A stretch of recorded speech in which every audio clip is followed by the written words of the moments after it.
يا مساء الفل على قلوبكم الجميلة، يا رب تكونوا بخير. النهاردة جايبة لكم أكلة شتوية. أكلة شتوية يعني القلقاس. الجو برد ومتكتكين، قلت أعمل لكم حبة سلق النهاردة باللحمة. بصوا بطريقة تحفة وسهلة جدا وبسيطة. وطبعا أنا في البيت دلوقتي ولابسة ترنج عادي يعني نعديها. فقلت أعمل لكم حبة قلقاس. يلا بسرعة كده نشوف هنعمل إيه. يلا بينا. معايا إيه يا حلوين؟ أنا معايا الشوربة. انا سلقت اللحمه عشان وقتكم تمام، وصفيت الشوربه كده وحاطه مرقه تمام اهي. بصوا الشوربه رايقه ازاي.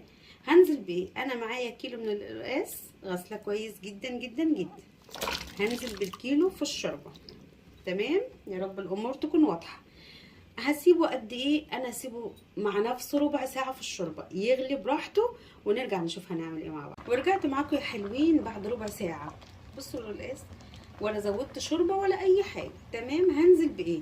انا معايا اللحمه سلقتها 3/4 سلق، يعني الربع بيستوي هنا مع القلقاس تمام. هديها 5 دقايق كده مع اللحمه والقلقاس والشوربه كده، ونرجع نعمل ايه. هنشوف مع بعض هنعمل ايه يا حلوين. انا معايا معلقتين 3 كده من عصير الطماطم الفريش تمام. بصوا هيغير اللون خالص. 4 معالق 3 معالق كده. بصوا اهو حلو. هنعمل ايه دلوقتي؟ انا عندي ايه؟ عندي السلق بتاعي عباره عن ايه؟ ربطه من السلق وربطه من الكزبره. عملت فيهم ايه؟ غسلتهم كويس وقطعتهم، حطيتهم في الخلاط وحطيت عليهم مج من الميه وضربتهم وصفيتهم بالشكل ده تمام. ده العصير بتاع السلق والكزبره. هنزل كده على القلقاس واللحم تمام. بصوا يا جماعه اللون، بصوا اللون.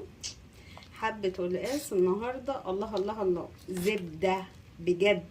هنسيبهم كده 5 دقايق ونرجع نعمل القدحه مع بعض. رجعت معاكم يا حلوين وهنعمل الطشه بتاعتنا. عباره عن ايه؟ معلقه كبيره من الزبده او السمنه كبيره تمام.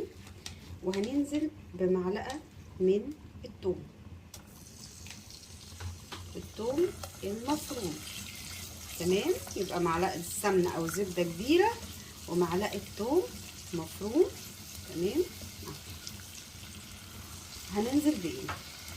انا لما صفيت السلق طلع معايا ايه؟ القشر ده تمام. بعد ما تصفى من الميه خالص هنزل بيه هنا على الثوم واقلبه بقى تقلبتين كده حلوين. وننزل بحبه كزبره ناشفه في معدل نص معلقه، وقلبي يا ست البنات يحمر ونرجع مع بعض. طب هنعرف ازاي يا جماعه احنا التومه اتحمرت؟ اول ما بتحمر كده مع الكزبره بتدي لون ذهبي كده، ومع السلق بصوا الشكل. حبه طشه حكايه على القلقاس النهارده. سهل جدا وبسيط، نص ساعه بتكوني عامله احلى حبه قلقاس يدفونا كده ويدفوا الولاد.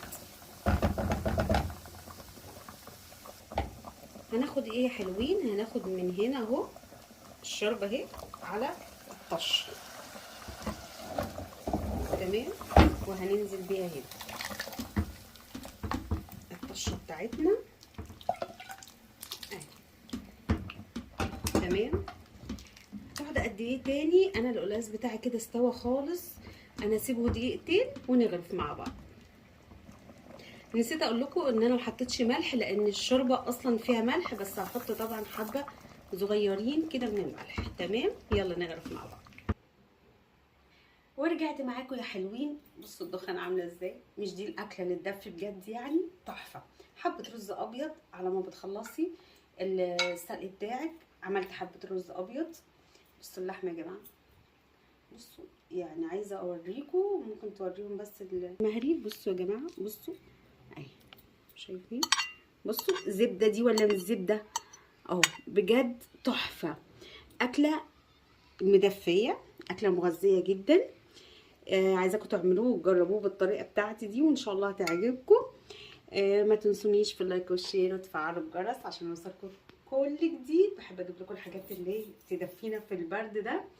وبألف هنا وشفا على قلوبكم الجميله. باي.